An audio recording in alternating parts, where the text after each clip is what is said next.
ఇశ్రాయేలీలందరూ నిన్ను చూచినట్టు వారి కన్నుల ఎదుట నేడు నేను నిన్ను గొప్ప చేయ మొదలు పెట్టాను. ఆ నేడే ఈరోజు నువ్వు నీ జీవితంలోకి వచ్చిందని విశ్వసిస్తే దేవునికి ఒక మంచి స్తోత్రం చెప్పు. ప్రభువా, నేటి నుంచి నీవు నన్ను ఆశీర్వదించబోతుందుకు స్తోత్రం అని చెప్పు. ప్రభువా, నేటి నుంచి నా ప్రతి ప్రయత్నంలో నీ హస్తాన్ని తోడుగుంచబోతుందిగా ఈ స్తోత్రం అని చెప్పు. నేటి నుంచి నేను చేయతలపెట్టిన ప్రతి కార్యంలో నాకు జయమునివ్వబోతుందిగా ఈ స్తోత్రం అని చెప్పు. నేటి నుంచి నేను ఎక్కడ నిలబడితే అక్కడ నువ్వు నా పక్కన నిలబడబోతుందిగా ఈ స్తోత్రం అని చెప్పు. నేటి నుంచి నా ముందు వచ్చిన ఎర్ర సముద్రాలని నువ్వు చీల్చబోతుందుకు స్తోత్రం అని చెప్పు. నేటి నుంచి నా ఎదుట వచ్చినటువంటి యోర్దానులని నువ్వు వెనుకకు మళ్లింపజేసి జలరాశులను ఏకరాశిగా నువ్వు నిలపబోతుందిగా స్తోత్రం అని చెప్పు.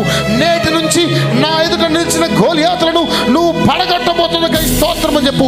నేటి నుంచి నేను కూల్చలేని యెరికో గోడలను అయ్యా నిన్ను బట్టి అవి కూలబోతుందుకు స్తోత్రం అని చెప్పు. నేటి నుంచి నేను దాటలేని తీరాలను నువ్వు దాటించబోతుందుకు స్తోత్రం అని చెప్పు.